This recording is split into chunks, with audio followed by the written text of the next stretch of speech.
Good evening. Welcome to another Mothman podcast. We haven't been around for a little while due to the COVID-19.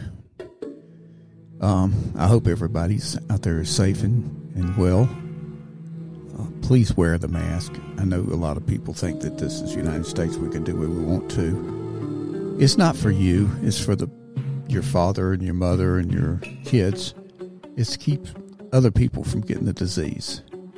So you might be a carrier and not know it. So I'm not trying to preach. I'm just trying to say stay safe and keep your family safe. Tonight we're going to go back and listen to a little bit about UFOs.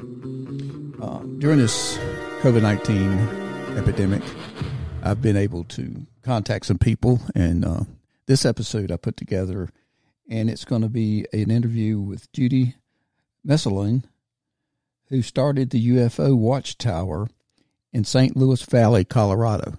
Apparently, this valley is a very hot spot for UFO activity.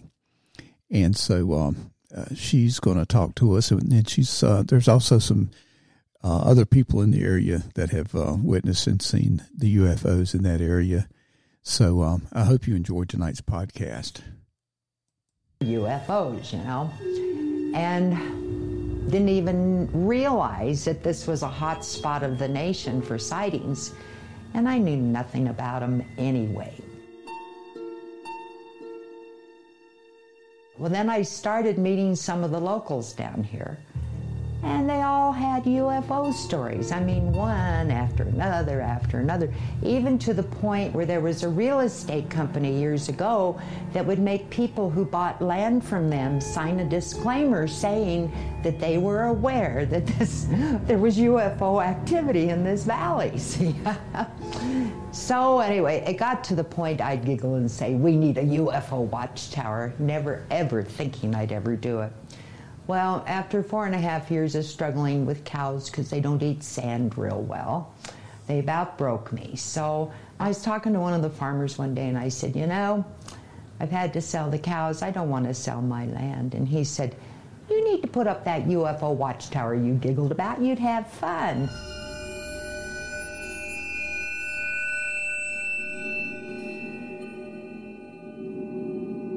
It was just going to be a little old mom and pop business. We'd be open in the summer, closed in the winter, catch that tourist traffic off the highway, never thinking we would ever see anything from here. I mean, that was not even a vision. Well, from the time we opened, we started seeing things. And as of now, and this is November, we have had 67 sightings from just here since we opened.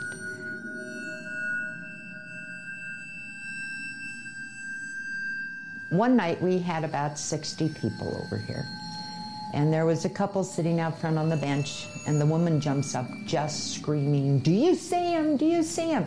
They were so high up, if she hadn't pointed them out, I would have never seen them. And there was one here, and they were moving remarkably fast towards the north.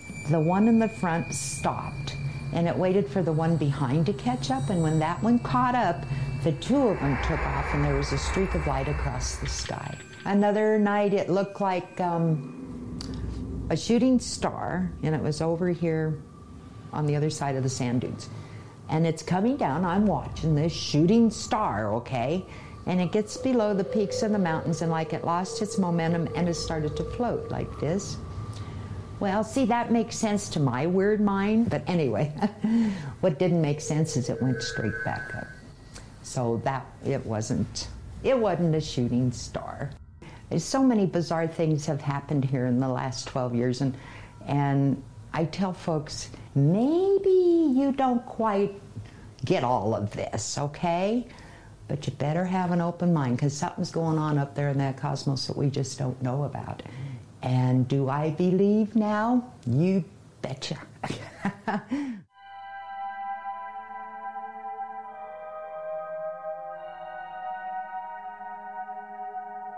I've seen some pretty strange things. I've seen things that I've never even heard of before. I think there's a lot of things in this universe that we don't understand, and maybe we're not meant to. Elvis! Here, buddy. Oh, there he is. How you doing, big dog? Hey.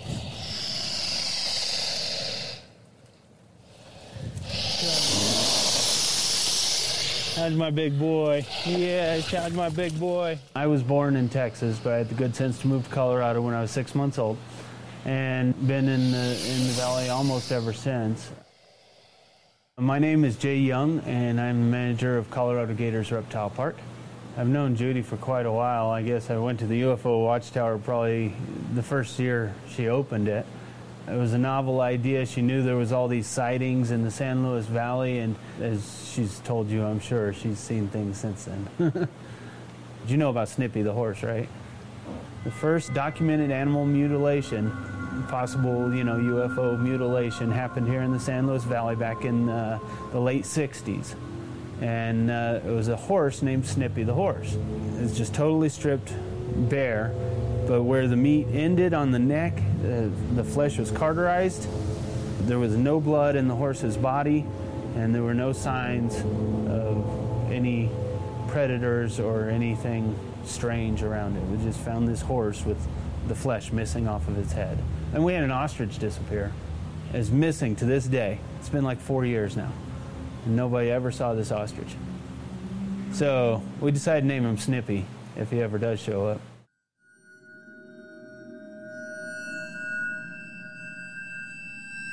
I think the San Luis Valley probably draws a lot of supernatural or extraterrestrial activity, possibly because of the geothermal water. And there's a lot of crazy people here who probably see things that they didn't actually see too. But and the San Luis Valley draws strange people, so it might as well draw strange aircraft as well. Some say that it's the vastness of the valley because it's so huge and not highly populated. Others say it's the spirituality of the valley. Others say that there's an ET base in Mount Blanca over here. Well, all of this sounds really good, but it didn't make sense to my mind. Then I got a magazine from Great Britain, and in that magazine it said that the majority of their sightings was where there were hot water wells. That makes sense. From one end of this valley to the other, we have geothermal water. We have very little atmosphere here at our elevation. We have very little pollution. We have very clear skies. We do a lot of watching just from our front yard. Judy built a nice place for people to go and hang out that didn't have a front yard here.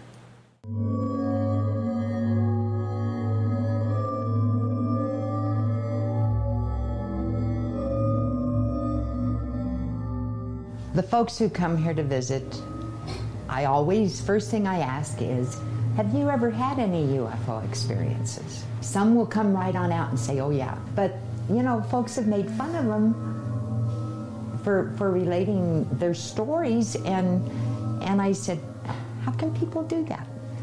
People have these experiences. Don't make fun of them.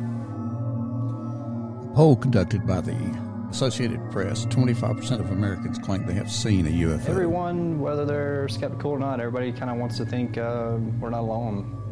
Yeah, I've seen lights in the sky and objects that seem to hover and then take off quickly. I was up in the mountains with my friend near Denver, and it was the middle of the day, and we saw something that was just hovering for a long time. It was just like an orb. That was brightening and dimming, but it was still for a really long time, and then it moved. I was just left my house. I was on my way into town and had some lights coming over towards us from where Blanca is. And as it was coming towards us, it seemed to come down, get brighter and brighter as it was coming down. It's a pretty good ways up there, though. And all of a sudden, it went from going straight at us and took an immediate right and went off and just disappeared off into the sky. we have what we call the mystery lights. You know, it's lights we see over top of the mountains, not moving, not blinking, so it's not really an airplane or nothing. Doesn't look quite like a star, so we don't really know what it is, so we just called it mystery lights.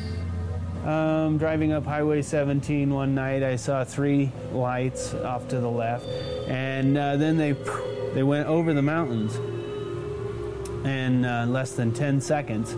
I calculated out that there was no sonic boom from them taking off, breaking the sound barrier. So that was strange.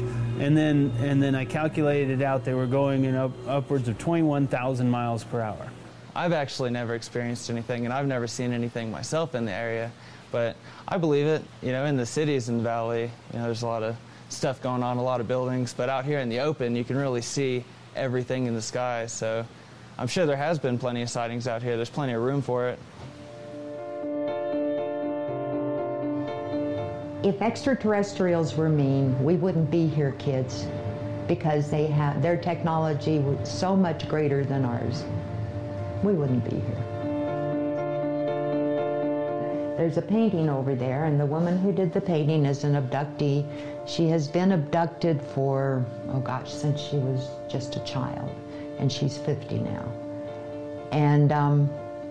And now she tries to make it a positive experience. And yeah, she was scared, but that's human nature. We're going to be scared about the unknown.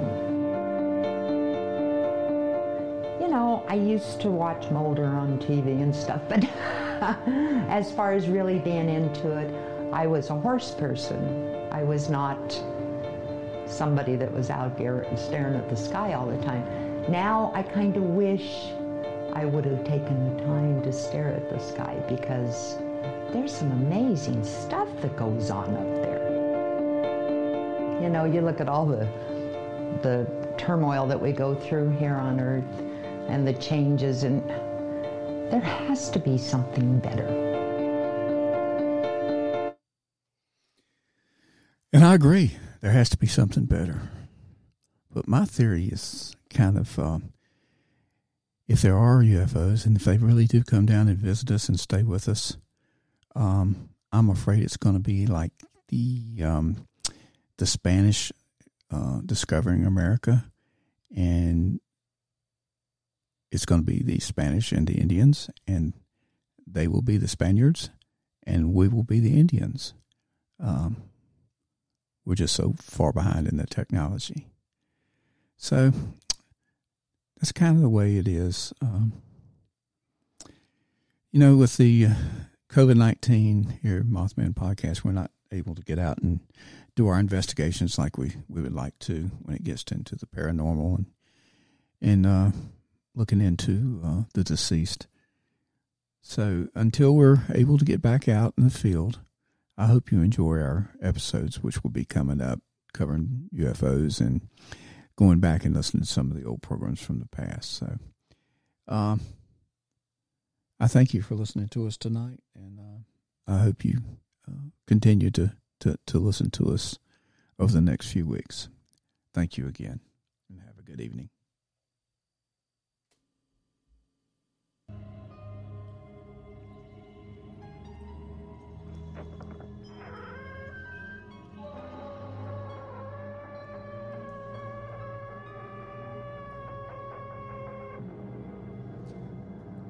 And good night from Mothman Podcast. We hope you enjoyed tonight's episode. And don't forget, like, subscribe, and comment on YouTube. Follow us on Spotify, Google Podcasts, Instagram, Twitter, and more. And take a look at our website, mothmanpodcast.com, to find out more about our services.